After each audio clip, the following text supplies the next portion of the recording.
गुरुजी का सत्संग करना बहुत ही हमारे लिए सौभाग्य की बात है। और हम सारी संगत जो गुरुजी की शरण में आए हैं, जिनको गुरुजी ने अपनी शरण में रखा है, बल्कि यूँ कहना चाहिए, we are all very lucky and really very blessed. Guruji की महिमा का गुणगान करना तो हमारे बस का है नहीं। वो हमारे को इतनी ब्लेसिंग्स देते हैं, इतने हर जगह हर वक्त बिल्कुल। फिर भी जैसे गुरुजी ने रास्ता दिखाया है हमारे को कि हम अपना सत्संग शेयर करें, हम यही एक तरीका है, यही तरीका गुरुजी ने सिखाया है कि फेथ गुरुजी की बढ़ाने का आगे और संगत को बताने का। तो उन्हीं की ही आज्ञा का पालन करते हुए हम सत्संग शुरू करते हैं। कोई भूल चुको तो गुरुजी माफ़ करें। मैं गुरुजी की शरण में हम लोग आए थे 98 में, अप्रैल मार्च के टाइम पे यही टाइम था। जैसा हम जानते हैं, बाकी हम कितने जन्मों से गुरुजी के साथ में, ये तो हम लोग नहीं समझ सकते, हम नहीं जान सकते। तो जब मैं गुरुजी के पास पहली बार आया तो मुझे कैंसर हुआ था। उससे 3 महीने पहले मेरा ऑपरेशन हो चुका था और 3 महीने की कीमोथेरेपी की वजह से मुझे पूरे साइड इफ़ेक्ट सब कुछ था एंड मेरी हालत बहुत ही ज़्यादा ख़राब थी। मेरी मदर डॉक्टर हैं और जब मेरा रिपोर्ट्स भी आई थी करके, तो बहुत ही ख़राब पिक्चर आई थी और it was not very good. तो बहुत ज़्यादा उम्मीद नहीं थी, बहुत ही डिसहार्टेंड हो गया था 24 गोइंग थ्रू दैट स्टेट। गुरुजी के पास आए तो तभी भी मेरे को कुछ ज़्यादा न गुरुजी के बारे में पता था, न मैंने जानने की कोशिश करी, क्योंकि जो देखा सुना था, कभी ऐसे नहीं सोचा था कि ऐसी कोई शक्ति हो सकती है या कुछ हो सकता है। गुरुजी के पास जब आए तो जैसे सेवादारों ने गाइड किया, तो पापा ने गुरुजी को बताया कि गुरुजी बेटे को ऐसे कैंसर हुआ है। तो गुरुजी ने बड़ी सरलता से बोला, कल्याण कितना। वो दिन है, आज का दिन है, कभी फिर मुड़ के पीछे देखने की ज़रूरत नहीं पड़ी, कभी वो दिन नहीं याद करने पड़े, कभी दुखी नहीं हुए इस बात को लेके कि ऐसा क्या हो गया था। गुरुजी की इतनी ब्लेसिंग्स रही हैं, अपार ब्लेसिंग्स रही हैं। कुछ कुछ करके मैं सुनाता हूँ, जितनी सुना सकता हूँ। सबसे पहले तो यही था कि गुरुजी ने मेरा कैंसर ठीक कर दिया, बस इतना ही कहना था उनका, कल्याण कितना, और मेरा कैंसर ठीक हो गया। मैं पूरा रिकवर कर गया टाइम के साथ में। और ठीक होने के बाद में जब गुरुजी के पास आए तो गुरुजी ने सबसे पहले यही बोला, मेरे मदर की ओर देखते हुए, तेरी डॉक्टरी फेल कर दी। And which is true. जो गुरुजी जो कर सकते हैं और जो उनकी शक्ति है, वो हम लोग न सोच सकते हैं न समझ सकते हैं। तो ये यहाँ से शुरुआत हुई। जो डॉक्टर्स ने पहले मेरे को ये बोल दिया था कि कोई उम्मीद नहीं है इसकी, आगे क्या होगा कैसे होगा, और आज इस बात को इट्स मोर देन 2 डिकेड्स और गुरुजी की कृपा से सब ठीक चल रहा है और बहुत अच्छा चल रहा है। तो ये शुरुआत थी, पर अभी भी विश्वास नहीं आया था कि गुरुजी ने ऐसा कुछ कर दिया है, क्योंकि एक कॉमन मैन के हिसाब से देखें तो ये इमेजिन करना या ऐसा विश्वास करना बहुत मुश्किल है कि कोई कल्याण कितना बोले और सब ठीक हो जाए। आज हम लोग ये समझ सकते हैं क्योंकि अब हम आ गए उनकी शरण में, अब हमें इतना टाइम हो गया, हम समझ में आ गया, पर उस वक्त ऐसा नहीं लगता था। तो सच कहूँगा कि मेरे को तभी भी फेथ ऐसा नहीं था कि मुझे लगा कि गुरुजी ने ठीक किया। उसके बाद गुरुजी ने मुझे ये भी ब्लेसिंग्स दी कि तेरे को 2 साल यंग कर दिया। मेरा जो वो पीरियड गया अराउंड 8-10 महीने के करीब, गुरुजी ने उसकी जगह मुझे पूरे 2 साल यंग कर दिया। और इसका तो मतलब, जैसे गुरुजी ने हमेशा ही कहा कि गुरुजी कभी प्रीचिंग नहीं करते थे, हमेशा कहते थे प्रैक्टिकल से दिखाते हैं। तो ऐसा 1-2 बार हुआ, जैसे कभी पुलिस चेकिंग करती है, नॉर्मल चेकिंग हो रही होती है, तो ड्राइविंग लाइसेंस देख के, वो एज देख के, मतलब पुलिस ऑफिसर जो वो होते हैं ट्रैफिक पुलिस, वो भी कहते हैं कि आपको देख के आपकी एज का नहीं पता लगता, which is Guruji's grace. Proof दिखाते हैं बेसिकली कि उन्होंने कैसे ब्लेस किया है हमारे को। ज़रूरत नहीं है, लेकिन हम लोगों को फिर भी इन सब चीज़ों की ज़रूरत होती है। जैसे हमें गुरुजी के विजुअल दर्शन चाहिए होते हैं, वैसे ही हमारे को एक हिम्मत जुटाने के लिए कई बार चाहिए होता है। तो इसके बाद में जब हम आए, गुरुजी के पास में आते रहे, फादर मदर और मैं आते थे तो पापा को गुरुजी बोलते थे मुंडे दा ब्याह करा लो।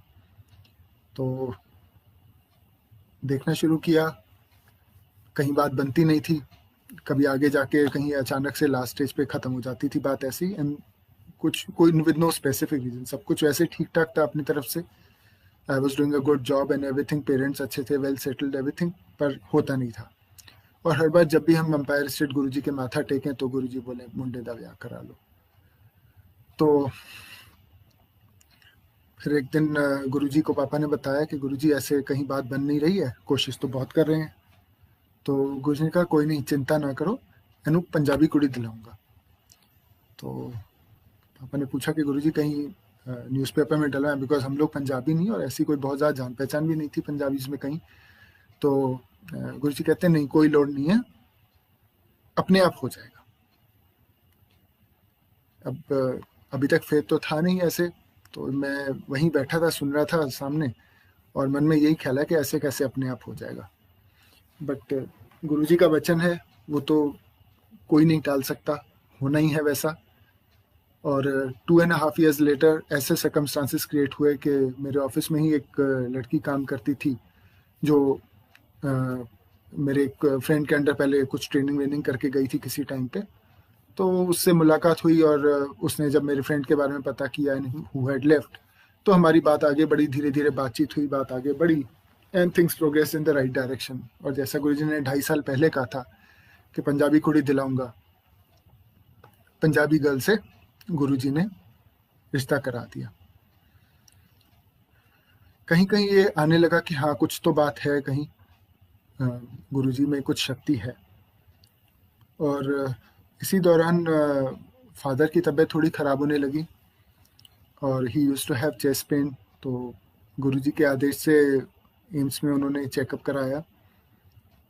तो हम लोग मॉर्निंग में सब लोग गए थे, मैं था, हम लोग सब पूरी फैमिली वहीं पे ही थे। हम लोग बाहर बैठे हुए थे, मम्मी अंदर गई पापा के साथ में। और आधे 15-20 मिनट के बाद, आधे घंटे बाद कुछ पापा को बाहर देखा तो स्ट्रेचर पे लेके जा रहे थे। तो पता लगा कि पापा को एक साइलेंट अटैक पहले आ चुका था जिसका पता नहीं लगा था उनको। एंड डॉक्टर सेड कि his condition is very critical और 99% ब्लॉकेज है। और हम वो तो ऐसे नॉर्मल सब चल रहे थे, कुछ बताते नहीं थे, बोलते नहीं थे ऐसे। तो वी वर वेरी शॉक्ड कि ऐसे कैसे हो गया। अंदर गए हैं, बिल्कुल नॉर्मल चलते। हमारा तो ये था कि टेस्ट करा के ऑफिस चले जाएंगे पापा और सब लोग हम अपने काम पे हैं। यहाँ पे तो बिल्कुल ही और कुछ हो गया। So he was admitted to the ICCU over there and कुछ ही घंटों में पापा को दूसरा अटैक आ गया वहीं हॉस्पिटल में। एम्स की बात है। और हम लोग वहाँ खड़े थे बस गुरुजी की फोटोग्राफ हाथ में लेके, गुरुजी का नाम जप रहे थे, जय गुरुजी जप रहे थे, ओम नमः शिवाय जप रहे थे। और हम देख रहे थे कि डॉक्टर्स कुछ कर नहीं पा रहे थे ज़्यादा, they were nearly out of control. But Guruji control में थे, गुरुजी ने संभाला वो वक्त, वो टाइम निकला। पापा सर्वाइव दैट। उस रात को जाके रात को 12 बजे उनका ऑपरेशन किया, पूरी रात ऑपरेशन चला and in due course of time he recovered only with Guruji's blessings. Second attack इस तरीके से आना, और even though being in hospital हम देख रहे थे कि डॉक्टर संभाल नहीं पा रहे थे, इतना उनको प्रॉब्लम हो रही थी। We know it was only Guruji's blessings जिसकी वजह से वो बचे हैं। उससे थोड़ा पहले की बात है, मैं थोड़ा सा पीछे जाऊंगा। जब हम लोग अभी आए ही थे, कुछ टाइम हुआ था, तो पापा अमरनाथ की यात्रा पे जाने के बहुत इच्छुक थे काफ़ी टाइम से। बीइंग अ गवर्नमेंट सर्वेंट, काफ़ी सीनियर पोजीशन पे थे वो। तो दैट पर्टिकुलर ईयर उनका हो गया और I mean he got selected और उनको हो गया। तो गुरुजी को बताया कि गुरुजी ऐसे ऐसे जा रहा हूँ उधर। तो गुरुजी का की लोड है, शिव ਇੱਥੇ बैठा है। But we did not understand the meaning of it कि गुरुजी का क्या मतलब है। बेसिकली गुरुजी मना कर रहे थे जाने के लिए। जब और एक दो बार ऐसी बात निकली, गुरुजी ने पूछा कि भाई तूने कैंसिल करा दिया अपने जाने का। तो पापा ने बोला कि गुरुजी मैं तो बहुत पुल लेके करवाए और ऐसे मैं नहीं कर सकता हूँ। तो कहते हैं ठीक है, बस गुरुजी ने इतने कहा। एंड देन ये हुआ कि उसमें मेडिकल टेस्ट होता है जो बहुत स्ट्रिंजेंट होता है, वो पापा का क्लियर नहीं हुआ and he was not able to go. और उस साल काफ़ी 98 की बात है, उस साल बहुत ही एवलांचेस आए थे और almost 2 patches completely wipe out हो गए थे। तो तब गुरुजी ने पापा को बोला कि देख तू कहाँ जा रहा था, तेरे को लाइफ एक्सटेंशन दे दी। इसके बाद में हमारी जब again come back to the first satsang, जब मेरी शादी हो गई और सून आफ्टर दैट गुरुजी ने आदेश दिया कि फैमिली आगे बढ़ाई जाए। पर हम लोगों को लगा संभव कि भाई अभी इट्स टू अर्ली, थोड़ा सेटल हो जाए, अभी तो इट्स बिट अर्ली। तो हमने थोड़ा डिले किया और बाद में जब कुछ टाइम बाद हमने सोचा कि करते हैं, तो then we started facing a lot of problems, all sorts of medical. मेरा तो कीमोथेरेपी की वजह से था ही। तो उसके बाद बस ये था कि अगले 6 महीने साल हम लोग सिर्फ हॉस्पिटल्स के ही चक्कर काटते रहे, कभी इधर इलाज करा रहे, कभी उधर, आयुर्वेदिक, होम्योपैथिक, एलोपैथिक, कोई इलाज नहीं छोड़ा, सब कुछ कर लिया without any result, any success. Then it was 31 December 2005, बड़े मंदिर में फंक्शन था। उस टाइम पे संगत जी आपको पता होगा, गुरुजी अपने हाथ से प्रसाद दिया करते थे। तो वाइफ को प्रसाद देते हुए गुरुजी ने बोला जा तेनू दवाई दित्ती। Exactly 1.5 months later, she got the confirmed report that she has conceived. Or soon after that, she suffered a very severe hemorrhage. Shivratri का दिन था, हम लोगों को मंदिर आना था और सुबह ही उसकी तबीयत ख़राब होने लग गई। तो जब हमने डॉक्टर को बताया तो डॉक्टर बोली कि भाई उसको बोलो कि पूरा लेट जाए वहाँ पे और बाथरूम तक भी नहीं उठे और बेड पेन यूज़ करे। तो हमें ये तो लग गया था कि कुछ बहुत ज़्यादा सीरियस है, लेकिन डॉक्टर ने हमें और कुछ बताया नहीं उस वक्त। और हम लोग बिल्कुल अकेले थे उस दिन। बाई चांस पेरेंट्स को भी मंदिर आना था, उनकी सेवा थी, तो कोई और था भी नहीं आसपास हमारे। We were staying in Ghaziabad that time. सारा दिन बस ये बेड पे रही और she could not get up, कुछ खाया पिया नहीं, कुछ नहीं, और तबीयत इसकी बिगड़ती चली गई। इवनिंग 6 बजे में, शाम को 6 बजे मंदिर से छोटे भाई का फ़ोन आता है मेरे। वो कहता है कि छवि का नाम आया है, मेरी वाइफ का नाम आया है कि उसको आरती करनी है गुरुजी की।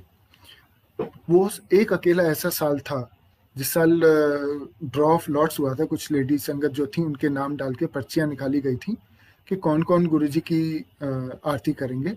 तो 12 लेडीज के नाम आए थे, जिनमें से एक मेरी वाइफ का भी नाम था। जैसे ही उसका फ़ोन आया, within 15 minutes my wife was able to get up और आंटी उठ के वो तैयार हो गई। हम लोग 40 किलोमीटर, वहाँ हमारे घर से मंदिर पूरे 40 किलोमीटर है, हम 40 किलोमीटर ड्राइव करके आए हैं। उसको लेके आया, उसने अटेंड किया फंक्शन पूरा, आरती की और आराम से हम वापस गए। 2-3 दिन बाद डॉक्टर ने जब हमारे को हॉस्पिटल बुलाया चेकअप के लिए, तो पहले वाइफ को लेके गई, फिर मुझे भी बुलाया। पर उस वक्त हमारे को बिल्कुल डर नहीं लगा। अब हमको ये पता था कि अब हम बहुत सेफ हैंड्स में हैं और जब तक गुरुजी जो चाहेंगे उत्तर वही होगा, उससे बाहर कुछ नहीं हो सकता। तो जो उन्होंने दिया है, जैसे उनको रखना होगा वैसे ही रखेंगे। तो डॉक्टर मेरे को बुलाती है, कहती है कि प्लेसेंटा हैज़ बीन डिटैच, जिससे बच्चे को अंदर खाना मिलता है, वो डिटैच हो गया, बट बेबीज आर नॉर्मल। और वाइफ को जॉन्डिस भी हुआ, जॉन्डिस से भी ये ठीक हो गई। और जॉन्डिस में भी ये था, जब अभी उसका पूरा ठीक भी नहीं हुआ था, तो एक दिन हम एम्पायर एस्टेट थे, तो कुछ ऐसा हुआ कि हमारे को रुकना पड़ गया थोड़ी देर एक्स्ट्रा, किसी संगत को ड्रॉप करना था, तो उनकी अभी आज्ञा नहीं हुई थी, हमारी आज्ञा हो चुकी थी। तो हम बाहर बैठे थे, तो हमारे लिए भी कढ़ा प्रसाद आया खाने के लिए। और गुरुजी के यहाँ तो आपको पता होगा संगत जी कैसे कढ़ा प्रसाद होता है कि उसमें घी ज़्यादा होता है इतना, और घी में बिल्कुल तैर रहा होता है। और जॉन्डिस वाले पेशेंट के लिए तो ये महीनों तक अलाउड नहीं होता, पर वहाँ तो प्रसाद होता है। और वो हमने सारा दोनों ने खाया और खूब अच्छे से खाया, और उसको कोई दिक्कत नहीं हुई, जो कि जॉन्डिस वाले पेशेंट के लिए बिल्कुल इम्पॉसिबल है। एंड साइंस के पास इसका कोई जवाब नहीं है। और उसी साल फिर हमारे को गुरुजी ने बेटा बेटी ब्लेस किए। और जब उनको गुरुजी के पास माथा टिकाने लेके गए मम्मी पापा, तो गुरुजी ने संगत को यही बोला कि कभी देखा है कैंसर वाले ने बच्चा होते हुए इथे दो दिखते ऐ शिव दे बच्चे हैं। गुरुजी का तो हमेशा ही प्रैक्टिकल का रहा है, और गुरुजी ने इस बार भी वही दिखाया। जब बच्चे पैदा हुए थे तो एक के माथे पे और एक के हाथ पे ओम का निशान बना हुआ था। तो गुरुजी की तो ऐसी महिमा है। उसके बाद जब उसके बाद कुछ दिन बाद मैं मंदिर गया अंपायर स्टेट गुरुजी को माथा टेकने, जो हमारा दिन था उस पर, तो गुरुजी ने बड़े प्यार से उनका नाम रखा अर्जुन और गौरी। तो हमारी तो संगत जी सारी ब्लेसिंग्स, सारी हम बस उनकी ब्लेसिंग्स पे ही चल रहे हैं गुरुजी की। हमारे को लाइफ मिली, मेरी शादी, बच्चे, सब कुछ सिर्फ गुरुजी की देन है।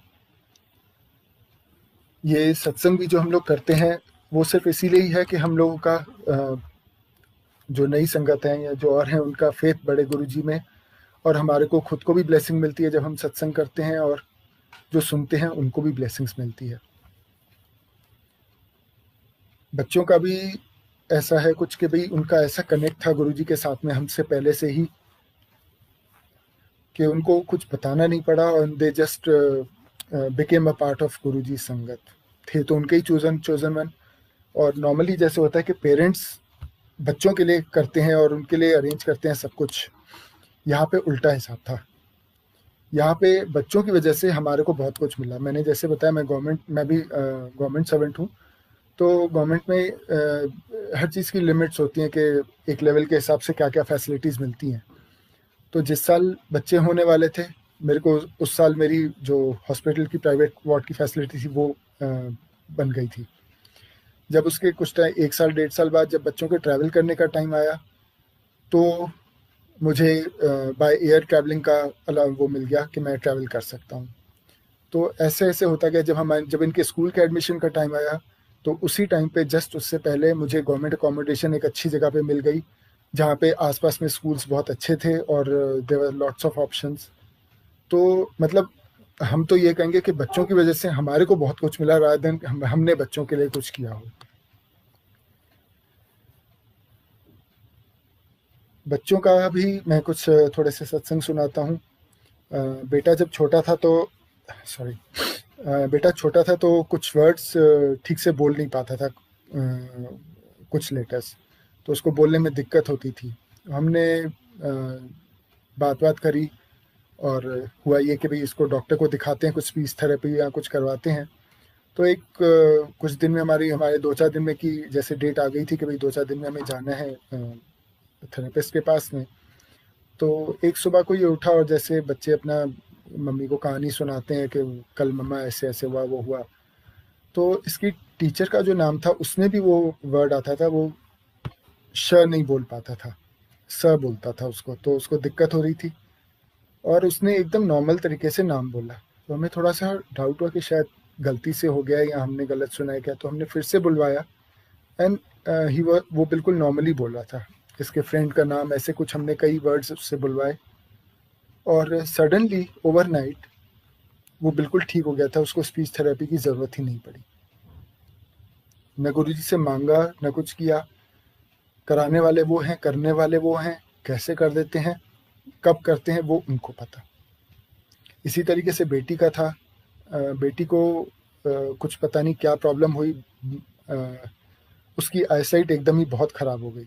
ऐसा नहीं कि कोई ज़्यादा टीवी देखते थे या कुछ ऐसा था, but at a very young age उसकी आईसाइट इतनी ख़राब हो गई कि डॉक्टर्स ने बोला कि चश्मा लगाने के बाद में भी वो बिल्कुल नॉर्मल नहीं देख पाएगी, उसकी काफ़ी ख़राब रहेगी उसके बाद में भी। और हालत ये होती थी कि बहुत बड़ी हेडलाइंस भी हो तो उसको पढ़ने में बहुत दिक्कत आती थी अगर थोड़ा सा भी दूर है तो उसकी आईसाइट वॉज मतलब हद से ज़्यादा खराब, 24 की रेंज में पहुंच गई थी। तो डॉक्टर ने उसका फिर हमने इलाज शुरू किया। डॉक्टर्स ने बताया कि उसको पैचिंग करके होगा, कि एक आंख बंद करके रखो, पूरा दिन वो बंद करके रखे, ऐसे एक हफ्ता चलाए, फिर एक हफ्ते बाद में दूसरी आंख को पूरा दिन बंद करके रखे, which is very difficult for a small child. School में बच्चे मजाक भी उड़ाते हैं और वैसे भी अपने लिए मैनेज करना भी मुश्किल होता है। तो कुछ दिन तक इसने किया थोड़ा बहुत करके, फिर बच्चे हैं थोड़ा कभी छोड़ देते हैं, कभी कुछ करते हैं। देन चश्मा भी था इसका। फिर हमने थोड़ा ऑब्जर्व किया एक टाइम पे कि मतलब हार्डली 3-4 हफ्ते के बाद की बात होगी ये, और हमने ये ऑब्जर्व किया कि ये चश्मा लगाना छोड़ दिया इसने। तो हमें काफ़ी ताज्जुब हुआ कि हाउ इज़ शी मैनेजिंग, क्योंकि इसको देखने में बहुत दिक्कत आती थी। तो हमने ऐसे इसका टेस्ट वेस्ट लिया, पूछा इससे, तो देखा कि she was able to read, मतलब इवन न्यूज़पेपर की हेडलाइंस, वो सिर्फ जो मेन हेडलाइंस होती है टॉप की, उसके आगे कुछ नहीं पढ़ पाती थी विदाउट स्पेक्स। अब वो पूरी फाइन रीडिंग, सब कुछ, everything she was able to do. दूर का देख रही थी तो वो भी बिल्कुल नॉर्मल देख पा रही थी, सब कुछ बिना चश्मे के, अचानक से बिल्कुल, मतलब एकदम से उसका वो पूरा ठीक हो गया था। जो इतनी सिवियर आंखों की प्रॉब्लम थी, हमें इतनी चिंता थी कि पता नहीं कैसे होगा, क्या होगा। डॉक्टर्स ने तो ये कहा था कि ज़्यादा इम्प्रूवमेंट नहीं होगी और 3-4 साल कम से कम करना पड़ेगा। और यहाँ उसका सिर्फ 3-4 हफ्तों के अंदर ही ऐसे ही ठीक हो गया बिल्कुल, कि गुरुजी की ब्लेसिंग्स की वजह से बस। तो गुरुजी की ब्लेसिंग्स बहुत ही अपार रही हैं। ऐसे ही छोटे ब्रदर का था, वो पहले शेयर्स वेयर्स में काफ़ी करता था। फिर गुरुजी ने उसको बोला कि भाई शेयर्स का छोड़ दो काम, वो ठीक नहीं है। तो उसके बाद में फिर गुरुजी ने उसको बोला कि मतलब गुरुजी ने ये बताया, बोला कि 15 दिन में शादी करा देंगे। और एक्चुअली गुरुजी ने उसकी 15 दिन में शादी करवा दी, 15 ही दिन में उसकी जॉब भी लगवा दी, बैठे बिठाए बिल्कुल। मतलब घर बैठे बैठे उसको कहीं से कॉल आया, और कहाँ से किसी रिक्रूटर ने उसका रिज्यूमे ले रखा था, और वहाँ से लेके उसको कॉल किया, फ़ोन पे ही बातचीत हुई, एक interview okay, and with in 15 days he was again in a job. ऐसे ही एक न्यू ईयर का फंक्शन था, और पेरेंट्स, मम्मी पापा सब लोग आए हुए थे मंदिर में। तो जब आज्ञा लेने लगे तो गुरुजी ने पापा को वहाँ पे रोक लिया, बोले कि तू रुक जा और इनको जाने दे। तो मम्मी, ब्रदर और एक कोई बाहर से संगत की आंटी आई हुई थी, वो लोग सब निकल गए गाड़ी में। तो मंदिर से निकल के 31 दिसंबर की रात थी, नॉर्मली उस दिन कोहरा हो जाता है, तो इस दिन भी कोहरा अचानक से काफ़ी हो गया, और अराउंड मंदिर से निकलने के 10-15 मिनट के अंदर ही ब्रदर की गाड़ी का एक्सीडेंट हो गया। तो वो चला रहा था, मदर उसके साथ में बैठी थी, और एक जगह पे रोड थोड़ी टर्न कर रही थी, वहाँ पे वो उसको नहीं पता लगा, and he hit a divider. तो इम्पैक्ट की वजह से मम्मी का सर जो है वो जाके विंड स्क्रीन में लगा। और ताज्जुब की बात देखिए कि मम्मी को कुछ नहीं हुआ, ऐसी कोई ओपन फिजिकल इंजरी नहीं हुई, थोड़ा सा सर में दर्द ज़रूर हो गया था, बट अदरवाइज इंजरी नहीं हुई कोई और ऐसे। और वो कांच टूट गया, विंड स्क्रीन जो कि इतना हार्ड होता है, इतना सॉलिड होता है, वो टूट गया, लेकिन मम्मी को कुछ नहीं हुआ। और बाद में जब पापा आए और हमने टाइम को रिलेट किया, तो गुरुजी ने उसी वक्त मंदिर में पापा को बोला था, तेरे को एक और लाइफ एक्सटेंशन दे दी।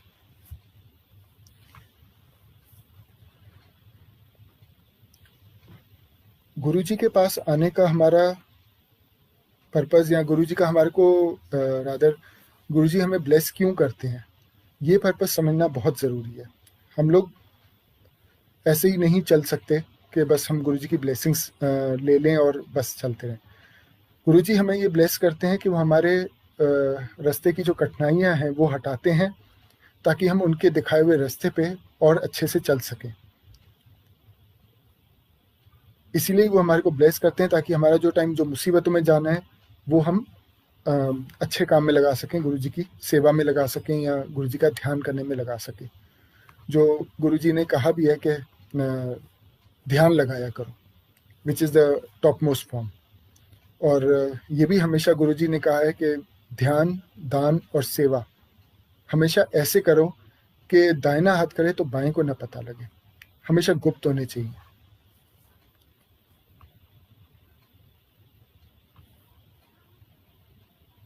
मैं और कुछ और भी सत्संग शेयर करता हूँ, अभी थोड़े रिसेंट वाले करता हूँ।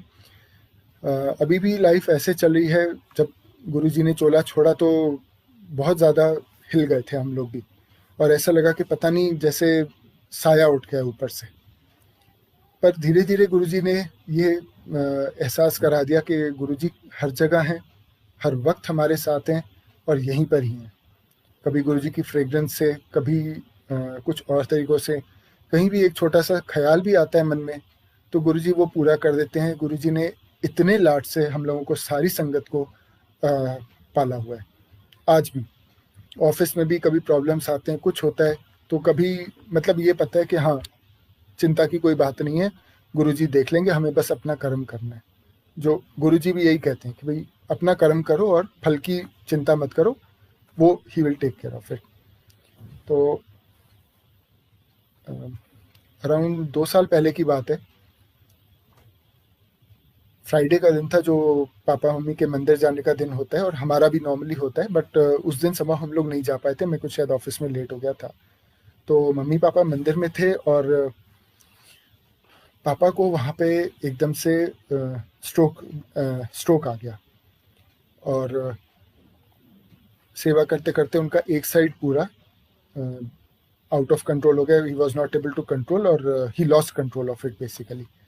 तो उन्होंने, जो 1-2 सेवादार साथ में खड़े थे, उनको बुलाया, बोला कि भई ऐसे आंटी को, मतलब मम्मी को बुला के लाएँ, और मम्मी को बुलाया और भी कुछ सेवादार इकट्ठे हो गए। और गुरुजी की तो हर चीज़ बहुत अच्छे से प्लान की हुई होती है। फ़ादर को गुरुजी ने ड्राइविंग अलाउ नहीं की हुई है और मम्मी चलाती नहीं है गाड़ी। अगर वो लोग कहीं और होते तो शायद बहुत दिक्कत हो जाती, पर मंदिर में थे तो चिंता की कोई बात ही नहीं थी। कई डॉक्टर्स, एवरीथिंग वाज़ अवेलेबल। तो एक संगत के ही कोई डॉक्टर थे जो वहाँ पे थे, उन्होंने उसी वक्त ही जो दवाइयाँ होती हैं, एस्पिरिन वगैरह, वो सब जो देनी थी, वो फटाफट से उनको दे दी। और 2-3 कई संगत साथ में उनको लेके फटाफट से हॉस्पिटल चल पड़े, क्योंकि यही था कि भाई इतनी दूर एम्बुलेंस आने में टाइम लगेगा, तो जल्दी टाइम सेव करने के लिए लेके चलते हैं। और उन्होंने हमारे को भी फ़ोन कर दिया कि भाई ऐसे-ऐसे हो गया, तो हम लोग भी पहुँच गए हॉस्पिटल। हॉस्पिटल पहुँचे तो गाड़ी से 4 लोगों ने हमने पकड़ के पापा को उतारा है, बिकॉज़ एक साइड न होने की वजह से he was not able to get down on his own. Even बोल नहीं पा रहे थे, फेस वेस पे सारा उनका एक तरह से ड्रॉप हो गया था। और संगत जी, आप मानेंगे नहीं कि स्ट्रोक से लोग कई बार ज़िंदगी भर नहीं उठ पाते हैं।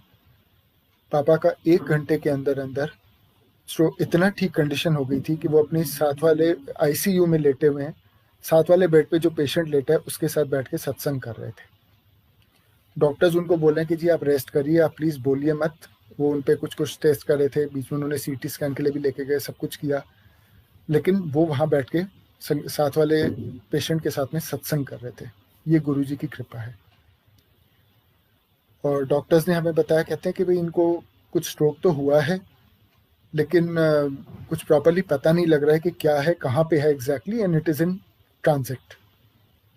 और उन्होंने अगले 2-3 घंटे के अंदर ही 2 बार उन्होंने उनका स्कैन भी किया, but they were not able to come to any conclusive decision कि क्या है।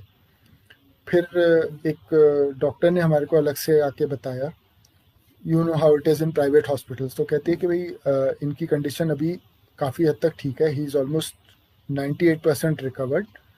उस वक्त तक मतलब वो 2.5-3 घंटे के बाद में उनका ये था कि उनको हाथ की एक फिंगर में थोड़ी सी सेंसेशन नहीं थी, और फेस में, लिप्स पे थोड़ा सा उनको हल्का सा, स्पीच में थोड़ी सी हल्की सी दिक्कत थी, मे बी 5% और सो। अदरवाइज 98% उनकी रिकवरी हो चुकी थी विद इन हार्डली 2-3 आवर्स। तो वो डॉक्टर ने हमारे को अलग से ले जाके यही बोला कि भाई इनको आईसीसीयू में शिफ्ट करने वाले हैं, अगर आप चाहो तो इनको लेके जा सकते हो, because there is no need for that. तो उनके सजेशन पे फिर हम लोग उनको वहाँ से निकाल के ले गए, बट हमें एक ये था कि भाई एक बार थोड़ा सा और ऑब्जर्वेशन में रहें या कुछ नहीं तो इट विल बी बेटर। तो we took him to AIIMS, और वहाँ पे उनको एडमिट कराया किसी तरह, एंड एम्स ने भी उनको 2-3 दिन ऑब्जर्वेशन में ही रखा, but with Guruji's grace there was nothing absolutely, and he recovered from it almost immediately. बिल्कुल, मैं यही कहूँगा। गुरुजी का तो तरीका बहुत निराला है हमारे को ब्लेस करने का, और हम लोग बहुत बार समझ भी नहीं पाते हैं। तो ऐसे ही मेरे को एक बार की बात है कि मेरे को ऑफिस में काफ़ी प्रॉब्लम आ रही थी, और कुछ मेरा बॉस के साथ मेरे ग्रुप में बहुत टेंशन चल रहा था, और हालत ऐसी होती थी कि मैं रात को जैसे 11-12 बजे सोना और 1-2 घंटे में ही मेरी नींद खुल जानी, और पूरी रात मैं टेंशन में जागता रहता था, एसिडिटी उसकी वजह से। और वो तो 1 हफ्ता मेरा पूरा इसी तरीके से कार्यक्रम चला। हमारा 5 डेज़ वर्किंग होता है। मंडे मॉर्निंग जब मैं उठा हूँ उसके बाद में, तो मुझे राइट पैर में कुछ प्रॉब्लम महसूस हो रही थी और मैं आई रियलाइज़ कि मैं राइट पैर अपना उठा नहीं पा रहा हूँ। खींच सकता हूँ वैसे, but I can not lift it, जैसे नॉर्मल चलने के लिए होता है, तो वो पैर ज़मीन पे रगड़ खा सकता था, but I could not walk properly और ईज़िली। और ऑफ़िस में उस वक़्त ऐसे हालात थे कि नॉर्मली मैं छुट्टी ले नहीं सकता था, लेकिन अब इस वक़्त तो ऐसी हालत थी कि I could not go, so I had to take leave. तो मैंने ऑफ़िस में इन्फॉर्म कर दिया कि मैं थोड़ा लेट आऊँगा। आई थॉट कि शायद कुछ ठीक नहीं सोया होऊँगा, तो उसकी वजह से हो गया होगा। सारा दिन निकल गया, लेकिन मेरी कंडीशन में कोई इम्प्रूवमेंट नहीं हुई, तो मम्मी को थोड़ा टेंशन हो गया। तो मेरे को अगले दिन हॉस्पिटल लेके चली गई। वहाँ पे मेरे खूब टेस्ट वेस्ट किए, डॉक्टर्स ने सब कुछ किया for everything, but they found nothing, कुछ नहीं मिला। और उसके बावजूद मेरे को उन्होंने कुछ दवाइयाँ दे दी कि ये लेनी है। मैंने वो दवाइयाँ लेनी शुरू कर दी। 2 दिन के बाद में मुझे रियलाइज़ हुआ कि मैं पिछले 4 दिन से, यानी कि मंडे से, बहुत आराम से सो रहा हूँ। मेरे को ऑफ़िस का कोई टेंशन कुछ याद नहीं था, क्योंकि सारा ध्यान तो यहाँ पे चला गया था, तो ऑफ़िस तो याद ही नहीं था इसमें। और जो मेरी एसिडिटी, टेंशन जो कुछ था, नींद उड़ना, सब खत्म हो गया था, and I was living very peacefully and calmly. और ऐसा था कि मैं थोड़ा सा संभाल के चलूँ, तो मैं 2 व्हीलर और 4 व्हीलर भी ड्राइव कर पा रहा था। तो इफ़ेक्टिवली मेरा कोई काम नहीं रुक रहा था, एक्सेप्ट कि मैं ऑफ़िस नहीं जा रहा था, जिससे मैंने छुट्टी ले रखी थी। 3 हफ्ते की मेरे को छुट्टी मिल गई, शांति से घर पे रहा मैं आराम से बिल्कुल ही, और तब तक मेरे वो ऑफ़िस की प्रॉब्लम भी सॉल्व हो गई, सब कुछ ठीक-ठाक हो गया। ये गुरुजी का तरीका है, गुरुजी की महिमा है कि कैसे हमारी वो एक प्रॉब्लम लाते हैं और वो दूसरी मेजर प्रॉब्लम को ख़त्म कर देती है। ये अभी जो कोविड का टाइम आया, it has been a very difficult time for a lot of people, पर गुरुजी की ग्रेस से हमारे पे हर सेंस में उसकी कृपा रही है। मतलब उसमें भी हमें फ़ायदा ही रहा है। हम लोग कुछ टाइम से कोशिश कर रहे थे अपने बच्चों का स्कूल चेंज करवाने का, बट दिल्ली में you know how it is, in spite of so many schools, vacancies बहुत मुश्किल से मिलती हैं अच्छे स्कूल में। तो हमने अप्लाई किया हुआ था एक स्कूल में पिछले साल 2019 में अप्लाई किया हुआ था, जो दिसंबर के अराउंड जैसे होता है। और एक स्कूल से हमारे को 1-2 स्कूल से रिस्पांस आ गया कि ऐसे ऐसे इनका टेस्ट होगा अप्रैल में कहीं पे जाके, and after that they will decide on based on interview and everything. But उससे पहले ये मार्च में लॉकडाउन हो गया था लास्ट ईयर, तो टेस्ट होने का तो कैंसिल हो गया। और उसके बाद में फिर सडनली एक दिन हमारे को स्कूल से मेल आती है, उस स्कूल से, कि आपके डॉटर का एडमिशन हो गया है, प्रोविजनल एडमिशन हो गया, और आप प्लीज़ उसकी फ़ीस ऐसे ऑनलाइन पे कर दो। घर बैठे बिठाए, बिना कोई टेस्ट दिए, बिना कुछ किए, उनकी फाइनल रिपोर्ट कार्ड भी अभी तक नहीं आई थी बिकॉज ऑफ दिस थिंग, क्योंकि पिछला स्कूल ऐसे ही आधे में बंद हो गया था, तो पुरानी रिपोर्ट कार्ड नहीं थी। जो 6 महीने की रिपोर्ट कार्ड हमने सबमिट की थी नवंबर दिसंबर में 19 में, उसी के बेसिस पे शी गॉट एडमिशन। उसके बाद फिर पता लगा कि बेटे का भी एडमिशन हुआ, क्योंकि उसके मार्क्स थोड़े से कम थे, तो फिर उसके लिए बात करी, ऑनलाइन ही सब कुछ हुआ, और स्पोर्ट्स कोटे में करके उसका होने लगा। बट फिर भी हो नहीं रहा था संभव। हमें ऐसे हो रहा था कि भाई स्कूल वाले रोज़ कुछ ना कुछ कर रहे हैं, they were not giving a proper response on that. तो वी थॉट कि प्रॉब्ली शायद नहीं होगा, और क्योंकि उस वक्त सारा लॉकडाउन था, तो कहीं जाके किसी से मिल भी नहीं सकते थे, ना फ़ोन नंबर्स अवेलेबल थे, ना कुछ था। फिर एक दिन स्कूल की ही जो मेन एडमिनिस्ट्रेटर थी, जो ये एडमिशन्स देखती थी, उनका कॉल आया, एंड शी सेड कि भाई are you still interested in the admission of your son? तो वी सेड यस डेफिनेटली। तो कहते कि आप फिर एक बार ऐसे ऐसे ईमेल डालो। उन्होंने ही हमें कुछ गाइड वाइड किया कि आप ऐसे ऐसे डालो और ये करके करो। तो हमने डाल दिया। Again it was like black box, कई दिन तक कुछ नहीं। Then suddenly one day I got a call that आपके बेटे का भी एडमिशन हो गया है और आप प्लीज़ इसको ज्वाइन करा दो, इसकी फीस पे करा दो। This was I think a Friday, और थर्सडे शाम को, जो मुझे नहीं पता था, मुझे उस फ्राइडे को जाके पता लगा, बेटे ने मम्मी को अपने बोला था कि मम्मा मैं I am okay with joining in the new school. Reason ये था कि वो अपने पिछले स्कूल में अपने फ्रेंड्स को लेके इतना कंसर्न था कि वो छोड़ना नहीं चाह रहा था स्कूल, कि भाई मैं फ्रेंड्स के लिए यहीं पुराने स्कूल में रहना चाहता हूँ। तो हमने कहा भाई ठीक है, डिसाइड कर लो जैसे करना है। और मतलब वाइफ ने, मेरे को तो ये सब बाद में ही पता लगा, और उसी एक शाम पहले उसने जब ये बोला घर में कि भाई मैं ओके हूँ and I am ready to change my school, तो अगले दिन तभी उनके स्कूल से, उनके नए स्कूल से उसके एडमिशन का आया। मतलब गुरुजी इतनी छोटी छोटी चीज़ों का भी इतना ध्यान रखते हैं कि हम लोग गुरुजी का शुक्राना नहीं कर सकते सही तरीके से। हम यही कोशिश कर सकते हैं कि हम, जो गुरुजी ने हमें रास्ता बताया है, एक तो ABC कि डू नॉट अब्यूज, ब्लेम और कर्स एनीबडी, और जितना हो सके किसी की हम मदद करें। अपना जो भी हमारी ड्यूटी है as a parent, as a child, as a in society, as a citizen, वो हम लोग ढंग से करें, उतना ही हमारे लिए बहुत है। वो भी बहुत मुश्किल है क्योंकि ऑफिस की वजह से या कई बार टाइम की वजह से हम लोग पूरा नहीं कर पाते हैं, लेकिन फिर भी हम यही कोशिश करें कि हम गुरुजी के बताए हुए रास्ते पे चल सकें और उनकी कृपा पा सकें अच्छे से, और उनके उसके हकदार बन सकें।